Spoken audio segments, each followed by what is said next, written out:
cardio and a lot of like circuit type training. And I mean, I'm ready to do some heavier weights and some resistance. And so I finally got a hold of some dumbbells, a TRX, and some other things. And I wanted to just kind of go over some of the basic movements that we would teach and how we can do that with minimal movement or minimal equipment.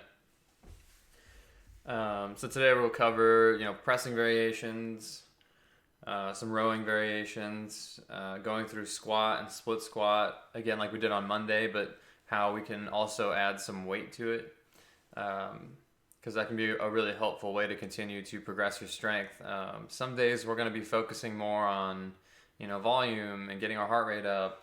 But if we are trying to improve strength, we do want to get some tension and load the body, and be a little bit more mindful of our tempo, as well as, how we're loading that weight. Whether it's, if I just do push-ups every day, good morning.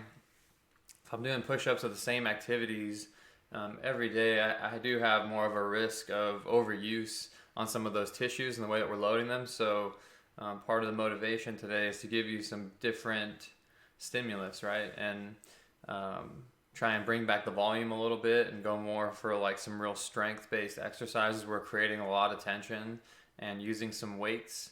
If you're in here today and you don't have a ton of equipment, I would highly recommend going back to some of the videos I did earlier in the week. There's 4 other videos. All of those so far have been, we've been really mindful about giving you things to do without a lot of equipment. So like day 3 and day 4 are really good because they start with like a good warm up. We do some strength stuff, and then we get your heart rate up at the end. And so today's going to be a little bit more instructional and kind of going through different movements and different equipment that you can get a hold of pretty quick, and some of the basic movements that we can start to do with those, because it is important that we vary the stress that we put on our body. Like if I'm doing everyday body weight stuff, a lot of push-ups,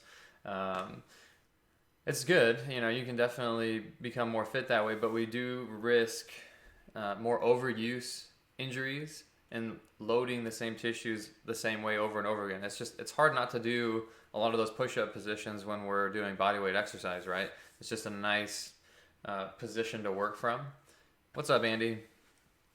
And so, today's gonna be a little bit more of an instructional video. I'm ready to get under some more tension. I've just done probably like 2 or 3 workouts a day, and it's been like going to the park with some people.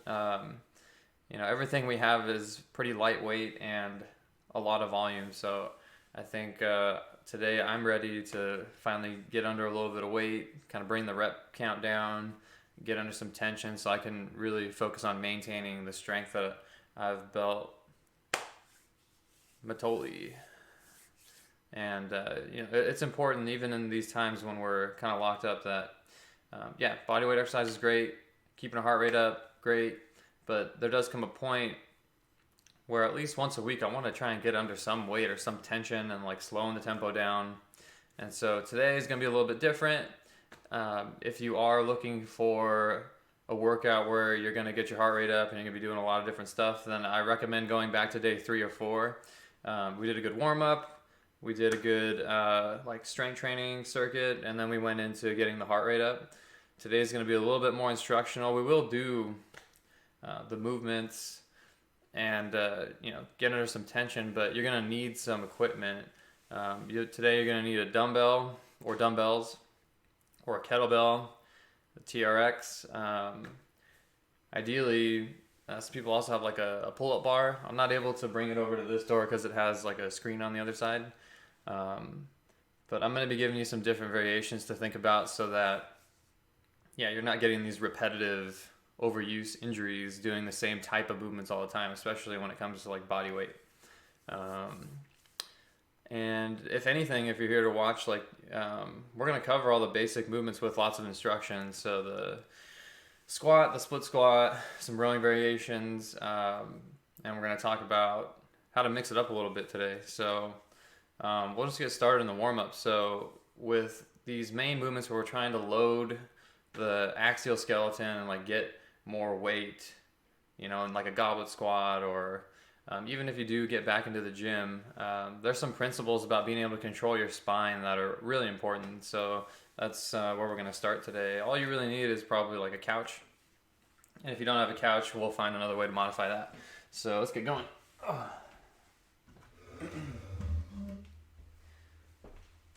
So one of my favorite positional exercises is from a 90-90 position. And so if we drop into this position where we've got our heels up on the ledge of a chair or a bench, you know, I'm trying to slide my heels right to the edge. I'm trying to keep my hips right underneath my knees. And if you look from the side, this is basically like a squat position with me on my back, right? And so, you know, we're able to train keeping a real nice neutral spine, and we're going to knock out some breaths here. We're also going to dig our heels into that couch, and we're just going to rotate our hips so that the tailbone slightly comes off of the floor. It's not much. Most of your lower back should be in contact with the ground. There's some other ways to progress this exercise too to make it harder. The big things we're focusing on is our hamstrings and our abs. They have a huge influence over our ability to control our hips, our rib cage, and keeping our spine in this more neutral position as we move through squats, split squats, whatever activities we're doing where we're loading the axial skeleton, right? And so I'm going to actually progress this movement a little bit for myself because I want to get a little bit more tension out of it. For you at home though, what you're going to do is you can have your hands straight up towards the ceiling, and then as you exhale, you're going to lower your hands back towards the floor.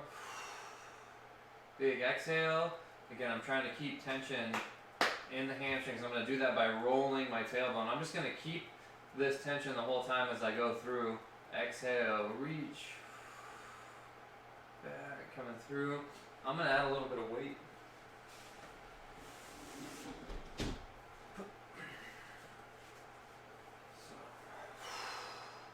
Here, I've got my hamstrings on. As I reach back, I'm not letting my ribs flare up.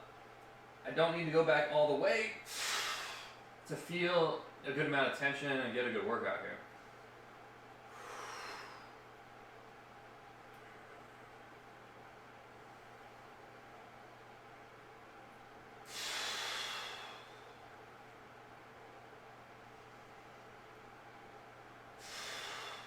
Again, you're doing your best not to let those ribs flare up and arch as you do this. So if you do a lot of overhead activity, big thing you should be focusing on is keeping those abs on. Otherwise, most people are just going to cheat with their back, right? And so with that exercise, doing like 5 to 8. Everything today is going to be about 5 to 8 reps. Lots of tension, being really conscious of the position of our body. The next one we're going to go into to finish that up is an all fours position, and we worked on this in some of the other days. Is that Tasha? What's up, Tasha? In some of the other days we've worked on this position. It's the bear position. So being in all fours. Again, focusing on trying to keep a nice flat back as I take a big exhale. And if this is challenging to find the position, what I'll have you do is go through cat-cow, right? So I'm rounding, I'm going to extension, I'm going into flexion, and we're trying to stay somewhere right in the middle of that with a little bit more of a tail tuck. We don't necessarily need to flex the spine a ton. And I'm going to take a big exhale, pushing away. Really trying to load more of the weight here in my armpits. And to make this a little bit more challenging, to create some more tension, I'm going to push my knees off the floor. As I load the weight forward into my hands, and then I'm down. So keep going. Another way, some basic equipment that you can get are parallettes. And it's a nice way to train this position, and especially if you're somebody who has some wrist things going on, parallettes are a nice way to keep the wrist nice and stacked, right? Because most of the exercises that we're doing from those pressing motions, especially as we go to dumbbells and pressing, we want to keep our wrists nice and straight and stacked, like most of our joints. The parallettes offer a nice alternative to being able to do that. So. And we can really focus on that same thing, getting forward, getting my head forward over my body, over the parallettes, so that I can really load my armpits. And then it turns into more like a plank, right? squeezing my butt, pushing away, being able to breathe in this position. Day one, if I'm training somebody, one of the things that we're going to go over is being able to take big exhale, create a lot of tension through our abs, and then being able to maintain that tension as we breathe in and out. Because if we're going to load the exoskeleton and do squats, do deadlifts, they better be able to keep the integrity of their spine throughout all repetitions, or they're going to start to cheat and they're going to start to use, the back or other things, and that's not what we're looking for. What'd she say? Good morning. Who else is on here? Oh, maybe Janelle's watching from upstairs.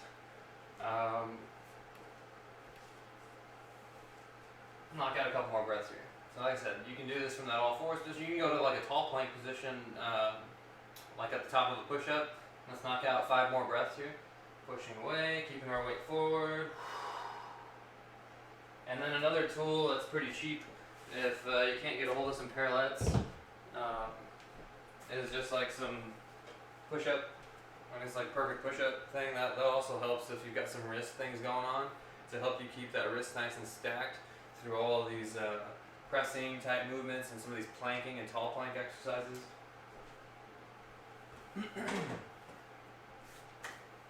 Finish up your breaths. Let's go back to that 90-90 position. I want to knock out another one of those. Alright, the sun's starting to come up. That's good.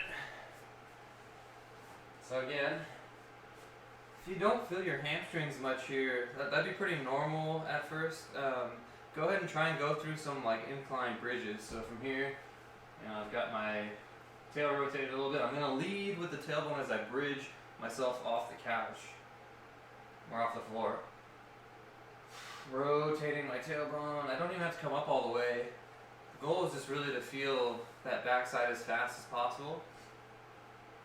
I'm going to go back to that other drill though, because I want to work on getting my abs to turn on in this position too. Again, as my hands reach back over my head, I don't want my ribs to flare up, right? I'm trying to keep my lower back pressed into the floor. If that's coming off, because I'll explain later one of the main issues I see people doing when they come out of their squat or deadlift.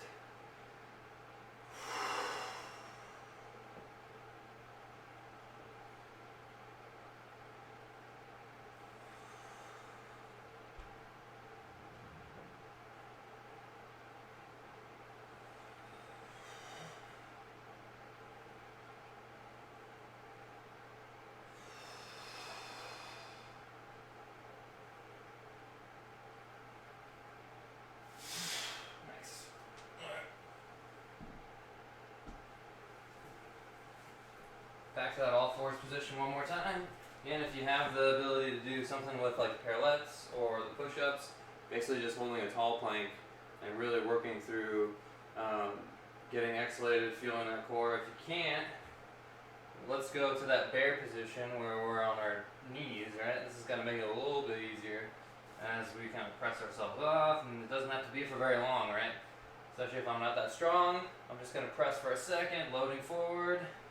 Again, if that's hard on the wrists, kind of work through some of these ranges of motion and like get the blood flowing in there. Some people, aren't used to doing a ton of grip stuff and like really getting their wrists in these positions, so I think it's a good thing to be able to do, but you should work up to it, right? If it's painful, then take a step back.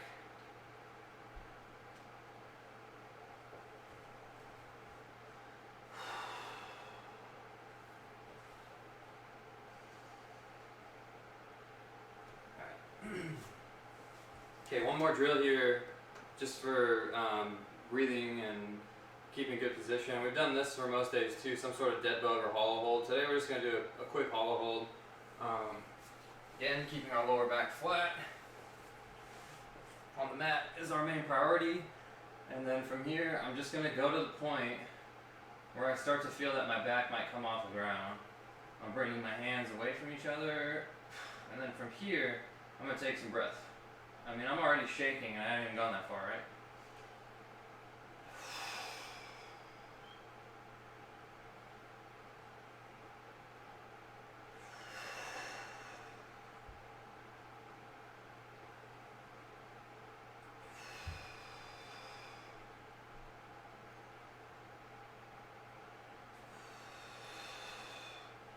actively pushing that lower back into the floor even when I'm in this kind of hollowed position. Should feel a lot of abs working there. Okay, another drill. If you're somebody who's having a hard time feeling your hamstrings, we're going to need to use a wall. So if you have carpet, you probably don't need a pad, but this hardwood floor is not the most comfortable thing, so I've got a knee pad over here. What we're going to do is we're going to go to a full kneeling position. Both knees down. I'll move this way. You're going to try and put as much of your foot on the wall as possible. It's okay if you only really feel the balls of your feet, especially for me. I've got this little lip here on the wall. So what we're going to focus on is trying to stay nice and tall here, not letting our ribs float forward, trying to draw the back pockets towards the table. I know it's kind of going to be hard to do, especially if you have tight hip flexors. It doesn't take much for you to feel the hamstrings here, and so I don't want you to cramp up. I just want you to get some tension there, kind of like a plank. So I'm going to fall forward just a little bit, pushing my hips forward. What's keeping me from falling forward is my tension and my feet on the wall. It doesn't take a lot, right? You might even feel it just being here nice and tall in this position. Ribs are still down. I'm falling forward. Got good tension in those hamstrings just for a few seconds, and I'm coming back. Just building that awareness of this nice tall position so that when I go to lock out in my squat or my deadlift or whatever I'm doing, I'm a little bit more conscious of keeping my butt underneath me so I'm not arching and extending my back. Let's do one more each. You gonna jump in or? Yeah. So I'm gonna have you go to. Good morning. We get water first. Alright, Janelle needs water before she gets in here. But the next thing you're going back to is that hollow hold, right? On your back. Main focus here is keeping that lower back flat. Making sure that those ribs are coming down towards the floor. Just take a big exhale, holding the tension, and then trying to breathe. Yeah, that's super important. So, here. Wow. Here. That's to take a big exhale.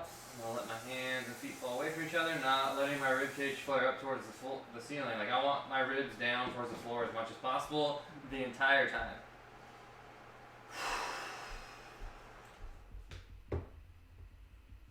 If you're having a hard time keeping your back flat, just flatten your feet out, tuck your butt, and then work through those breaths again. Pushing that lower back flat into the floor.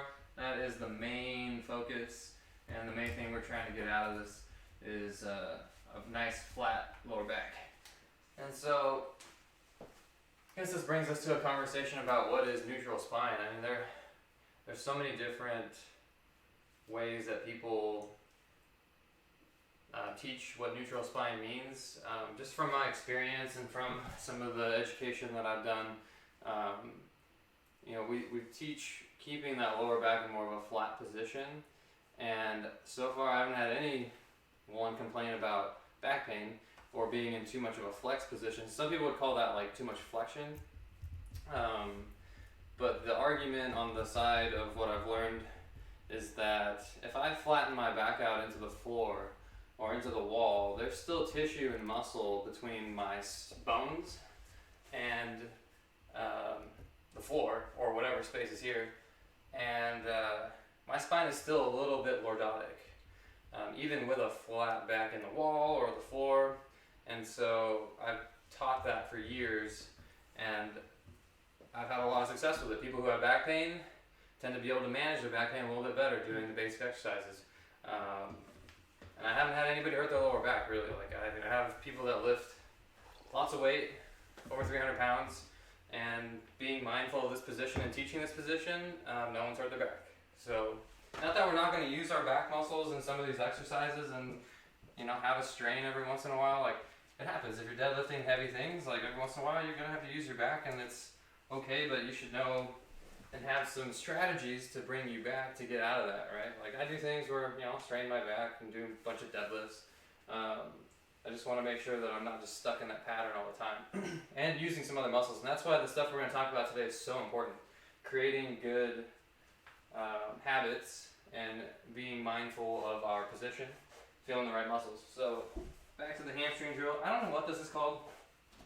I stole it from Pat. What? Can you go underneath the couch too? Yeah, you can. I mean, if your couch is stable enough. So from here, I'm tucking my tailbone, right, drawing my hips, back pockets towards the floor. I'm falling forward. The thing keeping me from falling forward is digging my balls of my feet and my toes in. Ideally, you'd be able to feel your heels too. What we don't want to do is cramp. Like, you don't have to come that far forward. If you just come up and just get those hamstrings, she's out. If we can just get to that tall position, a lot of times people will feel it like right away. Like, you don't need to be able to come forward that much. It's more just an awareness drill. And if you're doing like a hip flexor stretch, you can kind of practice this too, where I'm digging my foot in the back, tucking my back pocket, so I'll go from extension to tucking, right? And now I feel even a better stretch here, nice and tall, in my hip flexor stretch. The wall is a great tool. The floor, the wall, the environment are great tools to help us get into better positions for feedback, right? And so, yeah, you can try again, just don't cramp. Since we talked about using a wall, let's do a wall squat next. And you don't have to go that far forward. Stay taller. Try and keep your knees, your hips, your shoulders, and your head in line at all times. Like, when you lean forward, you're not leaning your head forward. It's your butt pushing forward. Like, you're basically a block. Like, everything is stacked. We want to practice being stacked from our knees, hips, ribcage, head, and then everything comes forward together. And the only thing that can work now is the hamstring. If I start extending my head forward, I'm going to arch my back. That's the only thing that's going to keep me from not falling forward. So here, when you dig your heels up, stay tall. Don't come forward at all. From here, think about driving your back pockets towards the floor, like trying to get your butt under. Good. Even from here, you should start to feel your hamstrings. If you want more tension, you can push your butt forward, not your head. That should give you better control of this and a little bit better awareness. You feel your hamstring? Yeah, sweet. And that's what we're looking for anyway, is we want to be stacked, right? We want our butt under us. That's good. No cramps? It's on the verge. On the verge, yeah. Okay, in the wall squat, another positional exercise we can use to help us maintain good spine position. Initially, this isn't going to look like great spine position because it is a little bit of a kind of flexed position. But so many people are in the position where their ribs are forward, they've got excessive lordosis and an anterior tilt, all these fancy words. Basically, their spine is kind of here, right? And because they're so far in this direction, we use these other drills to help them come back, right? And so you wouldn't necessarily be this flexed when you go to do a squat or whatever you're doing in an axial loaded exercise. But we're going to bring our feet about, 6 to 10 inches away from the wall, I think is the proper instructions. And then we're going to try and flatten our lower back out into the wall. So I'm going to tuck my butt underneath me. There shouldn't be any space between my lower back and the wall. Once I'm able to do that, if you can't do that, go back to some of the drills on the floor and practice being there, right? But building that awareness from here is kind of the next thing. Keeping the weight of my heels, I'm going to let my knees slide forward over my toes, coming down the wall. And I'm only going to go to the point where I start to feel the tension. Every time I do a wall squat with somebody, they want to go down super deep already, and it's like, we don't need to do that here. We're trying to load the legs a little bit differently from this position. I'm tucking, letting my knees come forward. The main thing is I'm keeping that lower back flat to the wall. Good. From here, I'm about, halfway down. I'm going to work on my breath. Trying to get my ribcage back into the wall, just like I did, getting my ribcage back into the floor.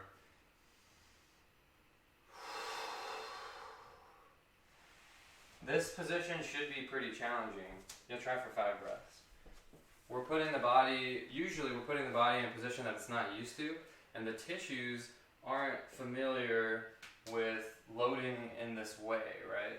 Even people who say they're quad dominant, as soon as we start to put them in more of this kind of tilt and the ribs back position, like they start feeling their hamstrings, they start feeling other things, other parts of their quads that they didn't before. That's good.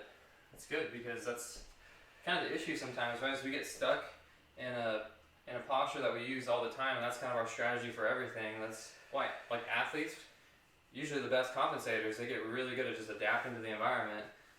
But over time, those strategies may not be the greatest for long-term health, right? We want variety. We want to be able to move in a lot of different ways. We want to be able to rotate.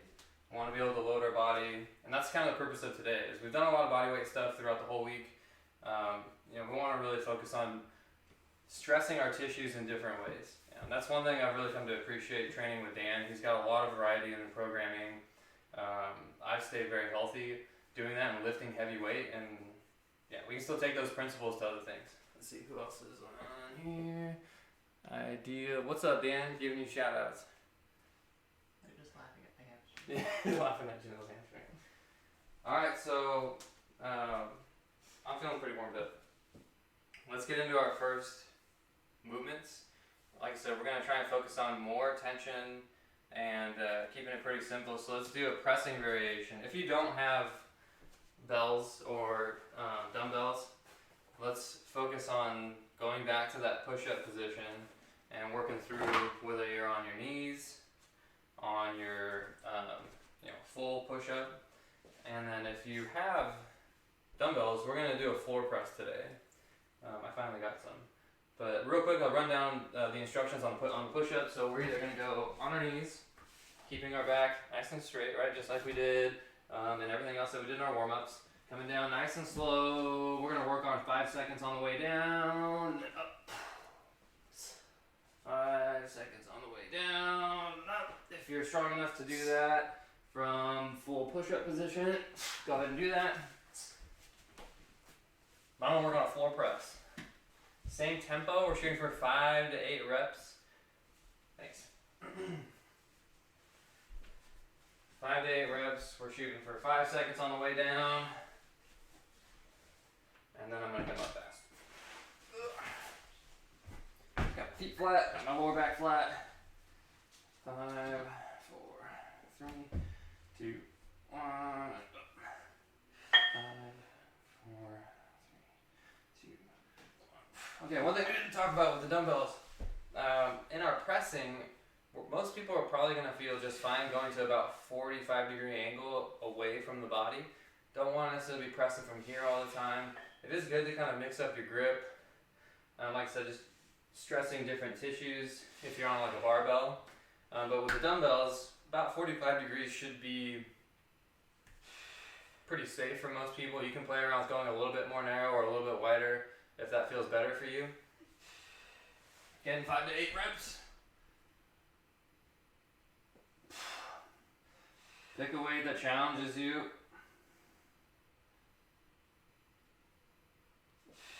If it doesn't challenge you, go slower. Shoot for 7 seconds. Lots of tension.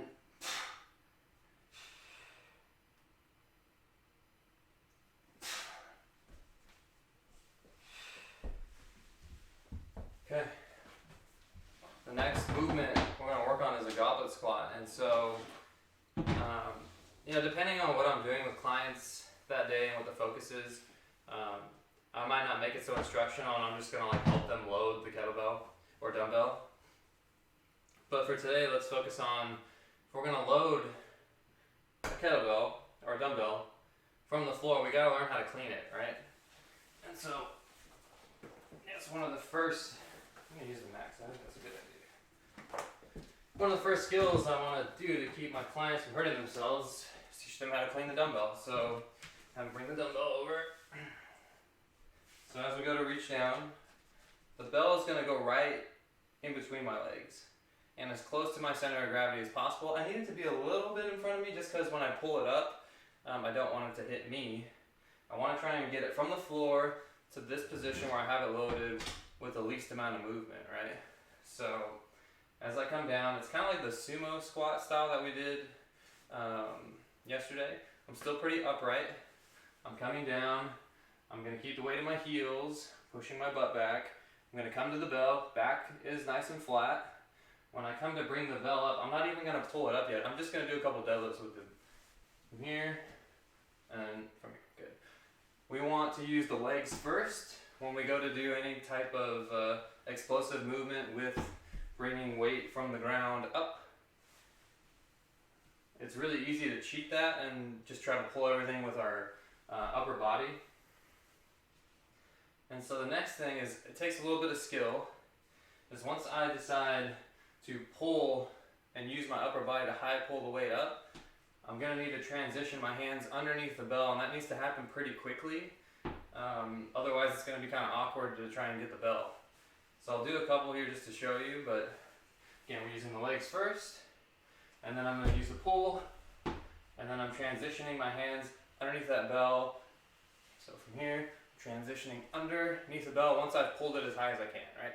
And if it's pretty light, then, you know, it's going to be a little bit easier too, but if it does get really heavy, I'm going to need to try and pull this as high as I can, and then kind of drop under to catch it, and use my legs and not my back, right?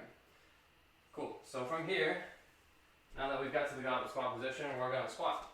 And so, early on in the programming, I want to see that people have the ability to triple flex, and what that means is we flex at the ankles, the knees, and the hips. If one of those are limited, we're going to have a hard time squatting in the position that we're looking for. So I want Janelle to keep a nice tall spine position. I want her to be more focused on keeping the weight in her heels as she reaches her knees forward over her toes and getting her butt down between her heels. So it's a super upright. Good. And press push. And we're shooting for 5 seconds on the way down. Coming up fast. Letting those knees track forward.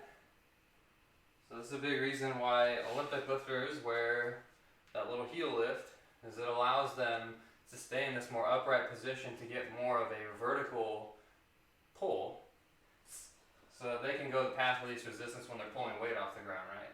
If their weight is swinging out in front of them, it's going to be much harder to control. I mean, go watch some Olympic lifting videos of like the Olympics. It's like pretty crazy looking, like how much weight they can pull. And I mean, they only pull it maybe like this high, and then they drop their body underneath. It's ridiculous. It's like super impressive thing to be able to do. But we want to take similar principles and just be conscious and be safe, right? So 5 to 8 reps of that, and then if somebody, like if we're learning some of this stuff early on, I'm probably going to go back and throw a drill in as like a third exercise in a circuit to kind of help reinforce some of the same principles that we were using for the squat. So I'm going to have to go back to the wall squat. It's just a nice reminder, and like I'm going to actually have to go about shoulder width apart with your toes straight ahead. You won't necessarily be that way when you're doing the goblet squat, but it's a good habit to get into to be able to do these different variations and different foot positions, right? And weight is in the heels, you're tucking your butt, really thinking about letting your knees reach over your toes. So I'm actually going to have you bring your feet a little closer to the wall. Just a little bit, yeah. Toes straight ahead as much as you can. Yeah. Sometimes just to keep people in a little bit better position here with their knees, for the wall squat, I have them squeeze a block, like a yoga block, so that they can now think about tracking their knees forward over their toes and focusing on that position and really trying to load the legs. And this should be pretty challenging. The nice thing about an exercise like this is even though it's like really challenging, it's probably not going to make you super sore because it is more of an isometric hold. The things that are going to make you sore are these 5-second going down nice and slow, those eccentric movements. That's probably going to make you sore. So let's go back to the floor press. Or if you don't have equipment and you're still following along, let's do some push-up. But like I said, if you're looking for more of a workout where you can get your heart rate up and get going, I recommend doing day 3 or 4 on the YouTube playlist. You can get it through the Instagram bio link. It's like the first one. But if you're enjoying the instruction and you have some dumbbells and following along, or if you just like learning about some of these positions and movements, maybe this will motivate you to get some weights, then stick around. So again, we're going about a 45-degree angle with the elbows, keeping our back nice and flat, and then I'm going to press, coming down nice and slow. 3, 2, 1, press. 5, 4, 3, 2, 1, press. 5, 4, 3, 2, 1, press. 5, 4, 3, 2, 1.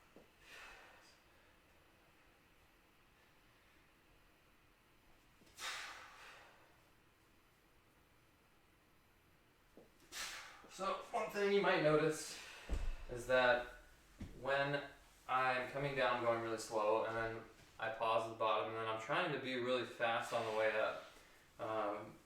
Almost all of my clients, especially athletes, we're gonna train the concentric part of the movement fast. I could see there being value in going slow, especially if you're trying to build strength. But if I want people to be explosive. Like, I want people to have power, and that's what athletics are, right? Is that concentric movement of jumping and exploding, and whether I'm pushing or running. Slow in the eccentric and explosive in the concentric. Isometrics are good too. Nice way to build strength in certain positions. But that's why we do what we do there. Maybe Dan can give some insight into why we would maybe want to go slow in the concentric for some things. I just haven't really trained that much. Squat. I'll use one of those. Again, the really important thing here is that we learn how to clean that bell, especially as we go up in weight. I'm going to straddle the bell, get it a little bit closer, yep. Right underneath my center, I'm going to pull it up. Trying to use the legs first, catching second, and then from here we're going to go down nice and slow, trying to get the butt straight down, knees forward. What's nice about the goblet squat is that if we do have trouble hitting good depth and good position in a squat, it will typically help to have some weight counterbalancing us. If I'm somebody who tips forward a lot, or I hinge more than I squat, having that weight down in front actually will help you sit back a little bit more. And then if you still need some help like me, then you can give yourself a little bit of a heel lift, whether you're wearing Olympic lifting shoes or just, I was using some books the other day. And I'll show you the difference in my squat just since I brought it up. With and without. So I guess what you could say my linchpin, or my kind of problem area for getting me to a good position in the squat is my ankles. Without the ankles, I can go about here, and then I literally can't drive any deeper because I can't get my knees to go forward. If I have the weight, depending on how heavy the weight is, I have enough weight to counterbalance me. Sometimes I can make it look decent. Let's see.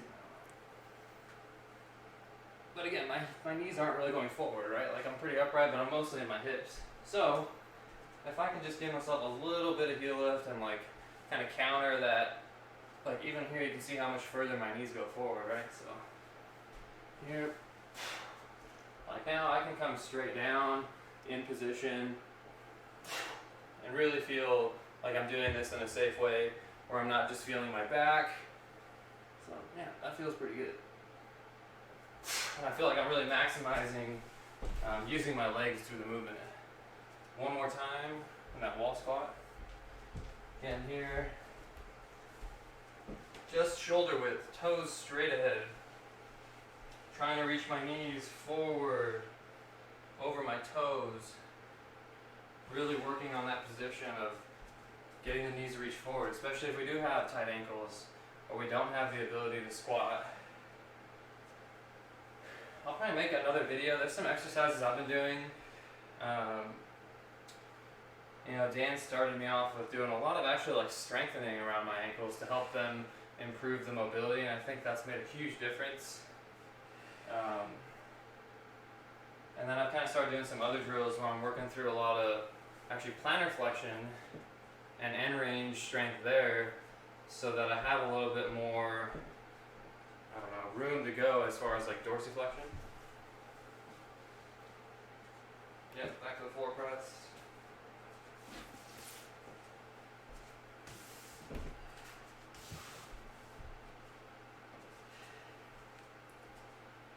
Let's see, still got a few people hanging around. Who's still here? Sure. Richard? I think so. RY? Yeah. Nice. Does he have weights? That's good. Hey Richard, you got weights? I assume so. Sorry, I'm in Janelle's way. His daughter Addison comes to CrossFit. Oh, nice.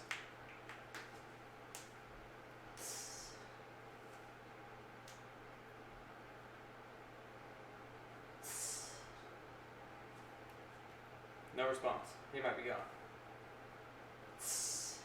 There's still a few people hanging out, so. One thing we've learned, he's got thumbs up, sweet. Maybe he was working out, that's probably why. Sorry to interrupt your workout. So one thing that we've learned with this Facebook Live thing is that we got like 58 minutes or something, and then it just cuts off. 40-pound dumbbells, sweet. Wow. Good, so you should be able to get some good floor pressing in here today. Like I said, good tempo.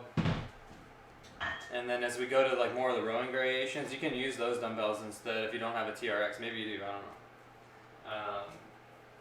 You got one more time in that squat.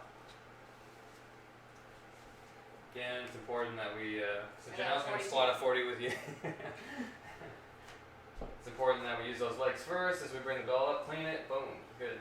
Coming down, we're trying to get our knees forward, butt straight down, nice and tall, keeping our elbows underneath that bell, boom. Yeah, 5-second descent. If you want to go a little bit longer, if that weight's kind of light for you, go a little bit longer. But when you come up, boom, we're being explosive, right?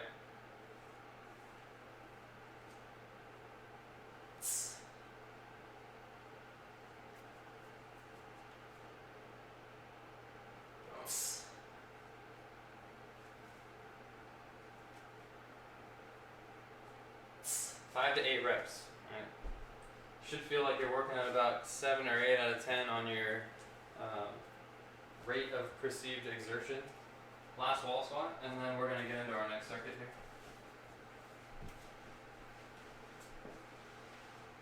So one more wall squat, really focusing on trying to get those knees forward, keeping that lower back flat. When we go to using the TRX, if you have dumbbells, I'm going to have you do more of that tripod row.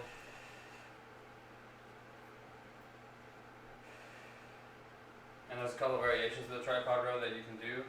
And so let's start there. So I'll do the tripod row and I'll have you just do like TRX normal row. And so again, we're going to try and really control this position here.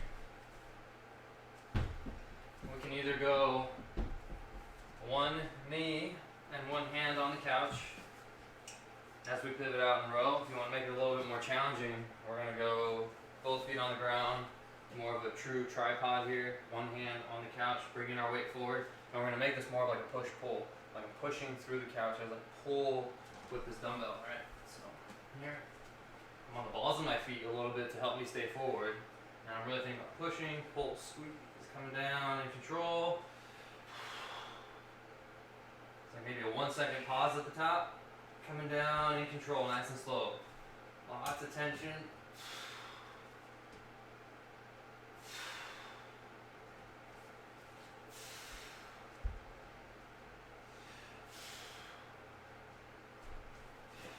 Should feel some abs working there. Kind of like that first position we did at the beginning, like kind of bear plankish thing or that tall plank.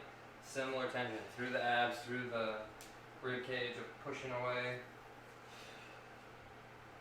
Let's get that other side.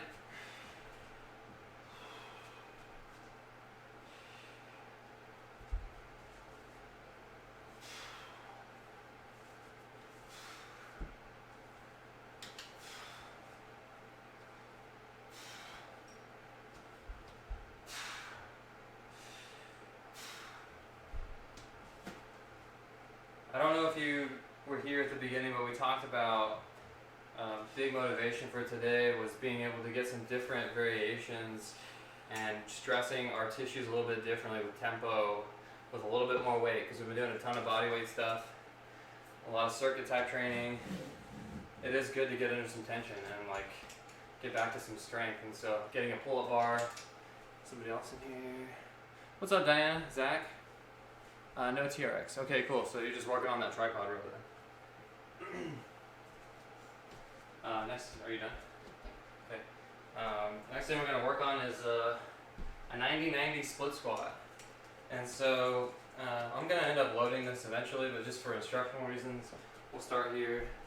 And so I really like these single leg variations, especially for helping build strength in people who have a hard time with like going to 2 legs and squatting. A lot of times we can kind of clean things up here, and it's also interesting to see like how people do from left to right. Anyway, I'm going 90-90, nice and tall, keeping that good stack position, kind of like I did in that drill where I had my feet in the wall, nice and tall, right? And from here, I'm pressing myself straight up. I'm trying to keep more weight in the front leg, but I do want to go straight up. Like there's a pull going through my spine, and I'm going straight up. From here, up, coming down nice and slow. Again, tempo work today. 5, boom, up. I'm actually gonna throw some shoes on because that's really not comfortable on my toe. 5 to 8 on each side. 5 seconds on the way down. Again, staying in that real 90-90 position, pushing away, boom, straight up. Coming up fast. Yeah, I'm definitely throwing some shoes on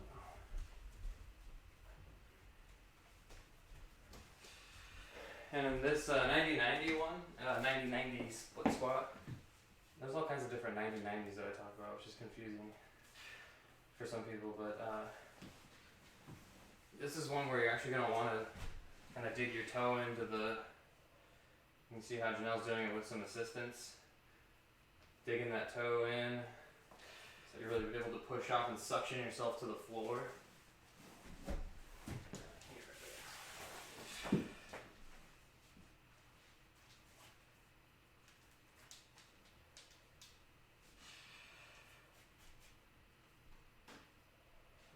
Tall, nice and slow, and then up fast. Boom. As long as you can come as fast as you want, as long as you're in control.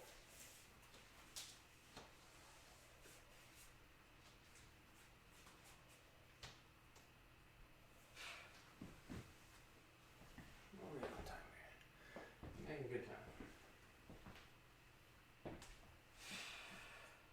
5 to 8 on each side, and then we're gonna do an ab wheel. For our third exercise. And so if you don't have an ab wheel, they're super cheap. I recommend getting one. You're going to do a hand walkout, and we did that yesterday. So you can either do it from your knees or from standing.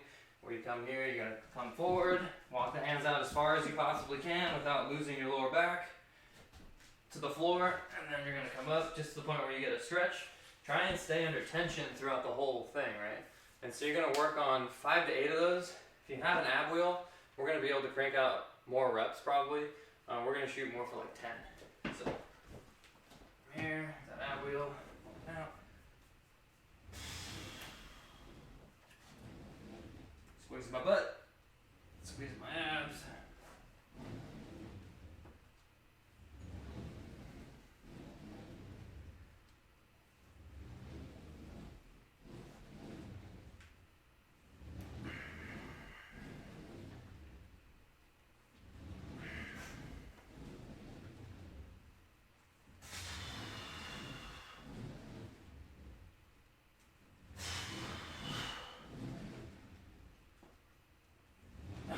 I used to hate this, but I've come to really like it because it's helped my lifts a ton.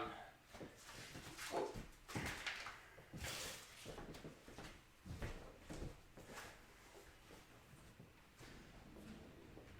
Nice. Wow. Show off. Janelle's like, yeah, that looks okay, but I'm gonna get way deeper than you. Can you do it from your feet? No. Yeah, I can't either, I don't think. We're going to be working through 2 more rounds of all this stuff, the rows, the split squats, the ab wheel, and that'll probably take us up to our time today.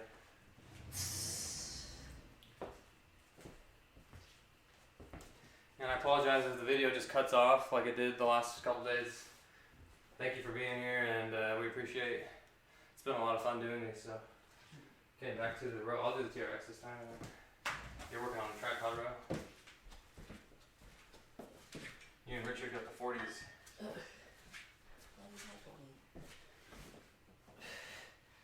Nice TRX. I know, right? It's kind kind of weird having this in the door. I'm like, is it gonna fall? But obviously they wouldn't make it that way. Even here, if we were using a TRX or something, we're coming back slow, right? Coming back in control. Squeeze. Coming back in control.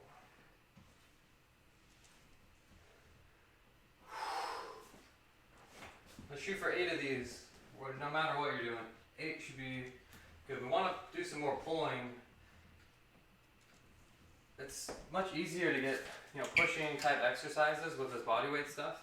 We want to try and get as much pulling as we can, because ideally we're doing 3 times as much pulling than we are pushing in our normal workouts at the gym. And I think, what was it, twice as much with vertical? So horizontal was 3 to 1, vertical 2 to 1. I think 3 to 1 is just like a good rule overall for you. Split squat. Yeah, and this time I have shoes, so I'll be able to demonstrate this a little bit better. So you can use your dumbbell here to load, and maybe we'll only do like 5 reps if it's pretty challenging. Then we're gonna have to clean it up. From here, we're going to our split squat position. I'm pushing my foot, kind of suctioning myself.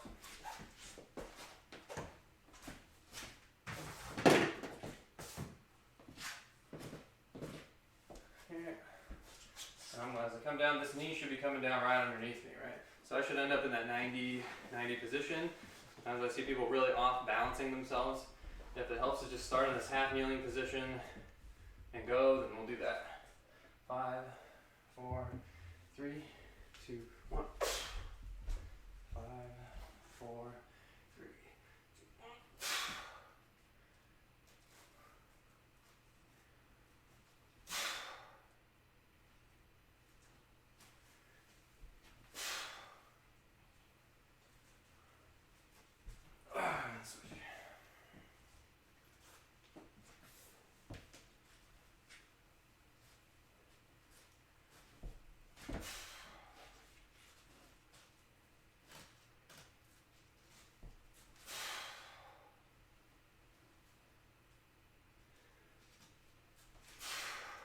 Two more.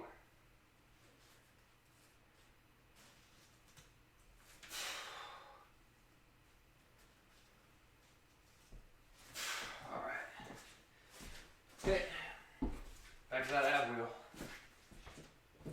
What we got on time here? I want to make sure that it's cool. We got just a couple minutes. All right. If you don't have an ab wheel, you're gonna work on that hand walkout, right? Really challenge yourself. Walk those hands out as far as you can, but don't face plant.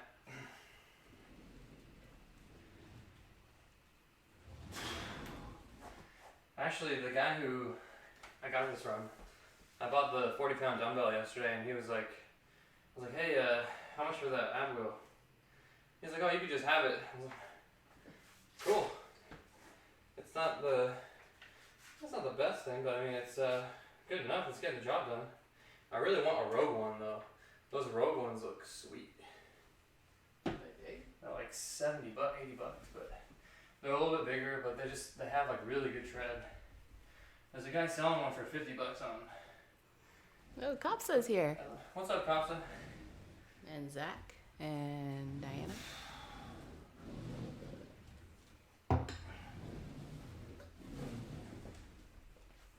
Hi, Kopsa. Want to jump in? Let Janelle finish up. And then we got one more round. Some water if you need it. If you're already done. Cool.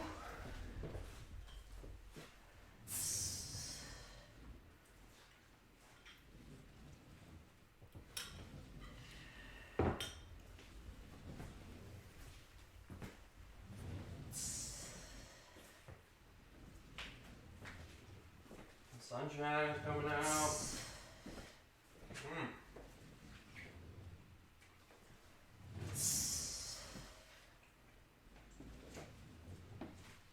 I recommend getting a TRX. I mean, this thing was unused. It still had some of the packaging, like the bands, the plastic, I don't know, like zip ties around it. $80. You try and buy it on the website, they're like $180. So I was able to find it for $80 on OfferUp. I do wish that they had the handles that were like the rubberized handles, but I think that those go like over $200. But these are fine. They're durable. Like they'll last. We got one more round. Alright, I got T-Rex. It's not like you're gonna drip sweat. That much sweat. No, it's more just like for durability. Like I feel like those rubber ones probably last longer. I don't know. I could be wrong. All right, tripod row. Let's do it. Again, we can go to this position too, where we're a little bit more stable with our knee and our hand on the couch. As we work through that row, push. I really want you to get a good squeeze and control it on the way down. Squeeze, control it on the way down. Squeeze, pause at the top. So now that we're on our last set, let's make it a drop set. Keep it going. Do as many reps as you can. In control. When your form starts to get sloppy, we're going to cut it off.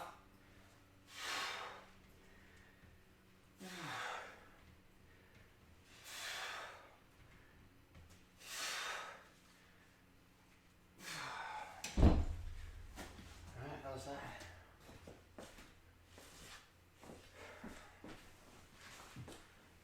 Alright, so drop set, everything here we're going to do as many as we can. Even on the split squat, even on the ab roll, whatever, we're just going to do what we can before we finish up today.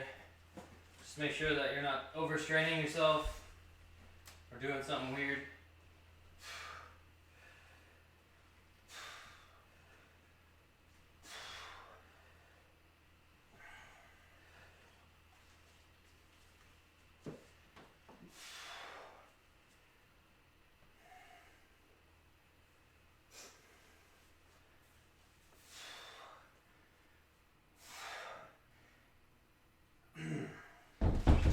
Or if your range of motion is really becoming restricted, just call it. I don't want you to overstrain yourself and do something funky here. Oh, we got one more split squat. Guess it's your turn. We got you. I do too. Alright. Yeah, we're gonna try and get as many as we can here. Whose idea was that? No, that'll feel good when we're done. Clean. Here. 4, 1.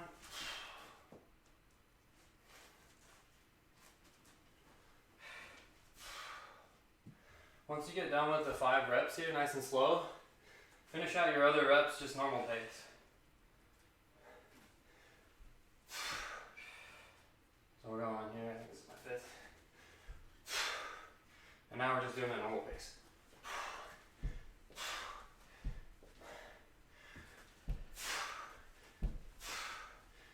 Oh my goodness. See how many you can get?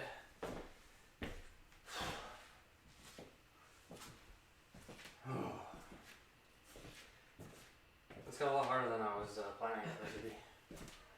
That's good though. We need it. We need some good tension in the legs. Alright. On the side here. Again, our first 5 are going to be that normal slow tempo. And then when we get to that, we're just going to go normal pace.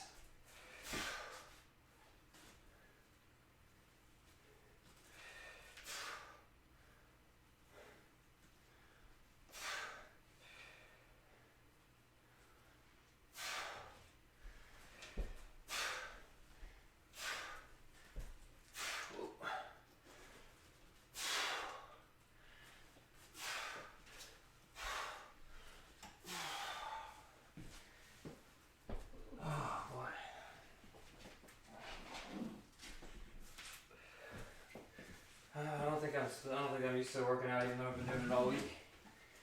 I usually work out about noon or 1.